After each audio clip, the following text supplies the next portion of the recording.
पुस्तक का नाम जीवन की सर्वोपरि आवश्यकता आत्मज्ञान। लेखक वेदमूर्ति तपोनिष्ठ पंडित श्री राम शर्मा आचार्य जी। ऑडियो 2। शीर्षक है आत्मसत्ता और उसकी महान महत्ता। जीव की शारीरिक स्थिति पर विचार करें तो प्रत्यक्षतः यह देखने में आता है कि दो शक्तियां अवस्थित हैं। प्रथम पंचधा प्रकृति, जिससे हाथ, पैर, पेट, मुंह, आंख, कान, दांत आदि शरीर का स्थूल कलेवर बनकर तैयार होता है। इस निर्जीव तत्व की शक्ति और अस्तित्व का भी अपना विशिष्ट विधान है, जो भौतिक विज्ञान के रूप में आज सर्वत्र विद्यमान है। जड़ की पारमाणविक शक्ति ने ही आज संसार में तहलका मचा रखा है, जबकि उसके सरगाणुओं, कर्षाणुओं, केंद्रपिंड, न्यूक्लियस आदि की खोज अभी भी बाकी है। यह संपूर्ण शक्ति अपने आप में कितनी प्रबल होगी, इसकी कल्पना करना भी कठिन है। द्वितीय शरीर में सर्वथा स्वतंत्र चेतन शक्ति भी कार्य कर रही है, जो प्राकृतिक तत्वों की अपेक्षा अधिक शक्तिवान मानी गई है। यह चेतन तत्व संचालक है, इच्छा कर सकता है, योजनाएं बना सकता है, अनुसंधान कर सकता है, इसलिए उसका महत्व और भी बढ़ चढ़कर है। हिंदू ग्रंथों में इस संबंध में जो गहन शोधों के विवरण हैं, वे चेतन शक्ति की आश्चर्यजनक शक्ति प्रकट करते हैं। इतना तो सभी देखते हैं कि संसार में जो व्यापक क्रियाशीलता फैली हुई है, वह इस चेतना का ही खेल है। इसके ना रहने पर बहुमूल्य, बहुशक्ति संपन्न और सुंदर शरीर भी किसी काम का नहीं रह जाता। जीवधारियों के शरीर में व्याप्त इस चेतना का ही नाम आत्मा है। सुख, दुख, इच्छा, द्वेष, ज्ञान तथा प्रयत्न उसके धर्म और गुण हैं। न्याय और वैशेषिक दर्शनों में आत्मा के रहस्यों पर विशद प्रकाश डाला गया है और उसे परमात्मा का अंश बताया गया है। यह आत्मा ही जब सुख, दुख, इच्छा, द्वेष आदि विकारों का त्याग कर देती है, तो वह परमात्मा भाव में परिणत हो जाता है। आज भौतिक विचारधारा के लोग इस बात को मानने के लिए तैयार नहीं होते। उनकी दृष्टि में शरीर और आत्मा में कोई भेद नहीं है। इतना तो कोई साधारण बुद्धि का व्यक्ति भी आसानी से सोच सकता है कि जब उसके हृदय में ऐसे प्रश्न उठते रहते हैं, मैं कौन हूँ, मैं कहाँ से आया हूँ, मेरा स्वरूप क्या है, मेरे इस शरीर धारण का उद्देश्य क्या है, मैं यह खाऊंगा, मुझे यह करना चाहिए, मुझे धन मिले, ऐसी अनेक इच्छाएं प्रति क्षण उठती रहती हैं। यदि आत्मा का पृथक अस्तित्व न होता तो मृत्यु हो जाने के बाद भी वह ऐसी स्वानुभूतियां करता और उन्हें व्यक्त करता। मुख से किसी कारणवश बोल न पाता तो हाथ से इशारा करता, आंखें पलक मारती, भूख लगती, पेशाब होती, पर ऐसा कभी होता नहीं देखा गया। मृत्यु होने के बाद जीवित अवस्था की सी चेष्टाएं आज तक किसी ने नहीं की। आत्मा और शरीर दो विलग वस्तुएं, दो विलग तत्व होने का यही सबसे बड़ा प्रमाण है। छांदोग्योपनिषद के 7वें अध्याय के 26वें खंड में बताया गया है, आत्मा से प्राण, आत्मा से आशा, आत्मा से स्मृति, आत्मा से आकाश, आत्मा से तेज, आत्मा से जल, आत्मा से आविर्भाव और तिरोभाव, आत्मा से बल, आत्मा से विद्वान, आत्मा से ध्यान, आत्मा से चित्त, आत्मा से संकल्प, आत्मा से मन, आत्मा से वाक, आत्मा से नाम, आत्मा से मंत्र, आत्मा से कर्म, और यह संपूर्ण चेतन जगत ही आत्मा से आच्छादित है।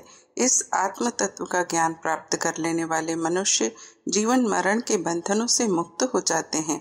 बृहदारण्यकोपनिषद में राजा जनक ने आत्मा के संबंध में श्री याज्ञवल्क्य को उपदेश देते हुए कहा है, यह आत्मा प्राणों में बुद्धि वृत्ति के भीतर रहने वाला विज्ञानमय है।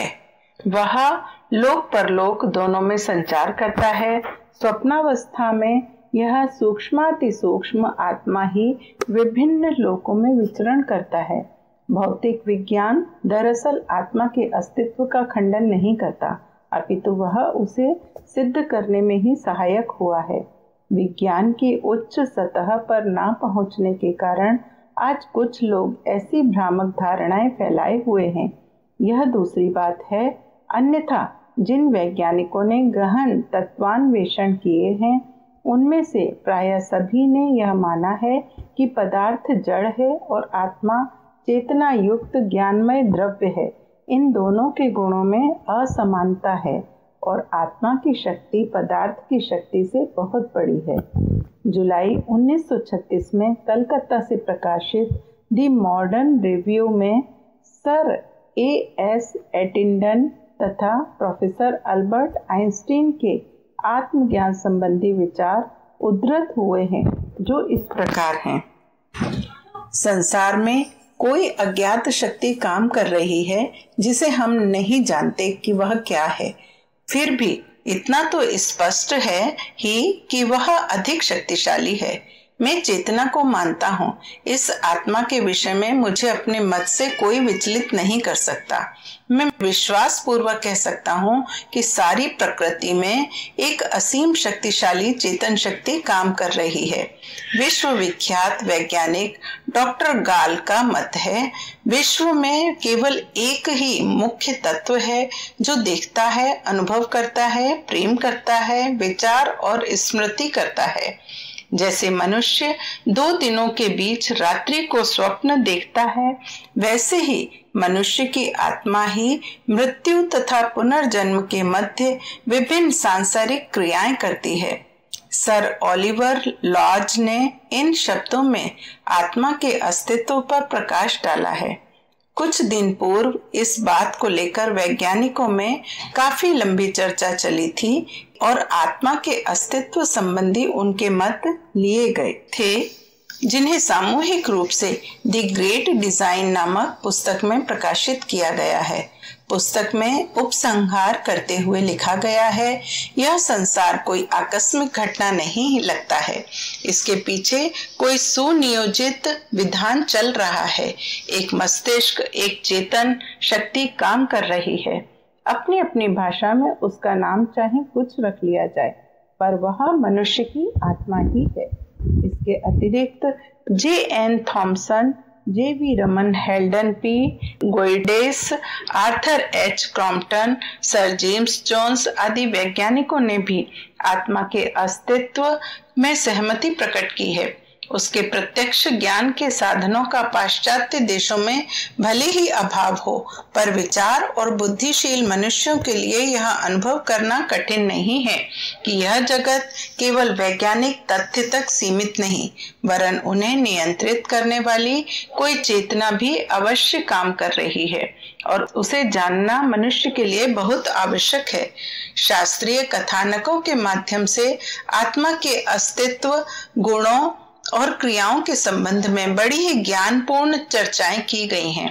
ऐसे कथानकों में नारद, ध्रुव आदि के वार्तालाप के साथ राजा चित्रकेतु की कथा भी बड़ी शिक्षाप्रद और वास्तविक तथ्यों से ओतप्रोत है। चित्रकेतु एक राजा था जिसे महर्षि अंगिरा की कृपा से एक संतान प्राप्त हुई थी। बच्चा अभी किशोर ही था कि उसकी मृत्यु हो गई। राजा पुत्र वियोग से बड़ा व्याकुल हुआ। अंत में ऋषि देव उपस्थित हुए और उन्होंने दिवंगत आत्मा को बुलाकर शोकातुर राजा से वार्तालाप कराया। पिता ने पुत्र से लौटने के लिए कहा तो उसने जवाब दिया, ए जीव, मैं न तेरा पुत्र हूँ और न तू मेरा पिता है। हम सब जीव कर्मानुसार भ्रमण कर रहे हैं। तू अपनी आत्मा को पहचान। हे राजा, इसी से तू सांसारिक संतापों से छुटकारा पा सकता है। अपने पुत्र के इस उपदेश से राजा आश्वस्त हुआ और शेष जीवन उसने आत्म कल्याण की साधना में लगाया। राजा चित्रकेतु अंत में आत्मज्ञान प्राप्त कर जीवन मुक्त हो गया। यह आत्मा अनेक योनियों में भ्रमण करती हुई मनुष्य जीवन में आती है। ऐसा संयोग उसे सदैव नहीं मिलता। शास्त्रीय अथवा विचार की भाषा में इतना तो निश्चय ही कहा जा सकता है कि जीवों की अपेक्षा मनुष्य को जो श्रेष्ठताएं उपलब्ध हैं वे किसी विशेष प्रयोजन के लिए ही हैं, जो आत्मज्ञान या अपने आप को जानना ही हो सकता है। आत्मज्ञान ही मनुष्य जीवन का लक्ष्य है, जिससे वह जीव भाव से मुक्त होकर ईश्वरीय भाव में लीन हो जाता है।